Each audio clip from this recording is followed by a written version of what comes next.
आज नांदेड वाघाळा महानगरपालिकेच्या निवडणुकीच्या दृष्टिकोनातून नवीन वर्षाच्या निमित्ताने 2026ला महानगरपालिका इलेक्शनचा बिगुल वाजलेला आहे आणि आज आम्ही प्रभाग क्रमांक 3 येथे प्रचाराचा शुभारंभ केलेला आहे नारळ फोडून।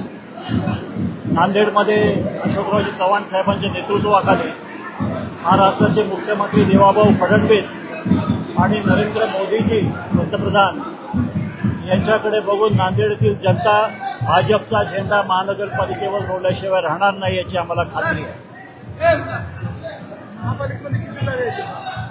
महापालिकेमध्ये जेवढ्या आम्ही जास्त जागा लढवल्या जेवढ्या लढवल्या आहेत त्यातल्या सगळ्यात जास्त स्ट्राईक रेट भाजपचा असेल आणि भाजपचाच महापौर इथं बसेल याची आम्हाला खात्री आहे। संकल्पनामा जो आपण केला आहे त्याच्यामध्ये आमदार कल्याणकरांनी असा आरोप आहे की आमच्या कामांचा त्याच्यामध्ये सहभाग केला। त्यांनी चर्चेसाठी यावं, आपण 15 दिवस आहेत लोकांसमोर जायला, आम्ही चर्चेला तयार आहोत का साहेब?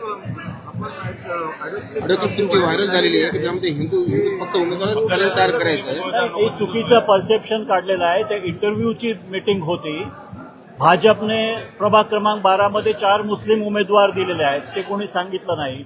मुदखेडमध्ये भाजपने परवा गेल्या महिन्यात झालेल्या नगरपालिकेमध्ये 7 तिकीटं दिली होती मुस्लिम समाजाला, त्यातले जनतेने 3 मुस्लिम नगरसेवक निवडून दिलेले आहेत।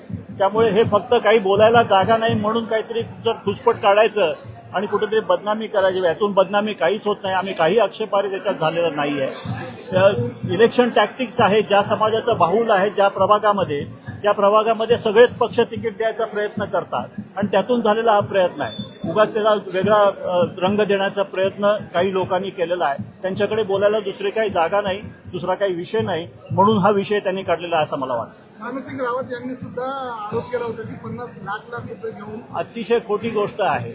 अनेक रिक्षा चालकांना तिकीट दिलेली आहे अशोकरावजीने आज।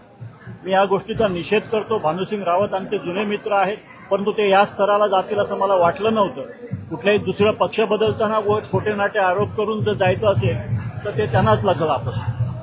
ठीक आहे।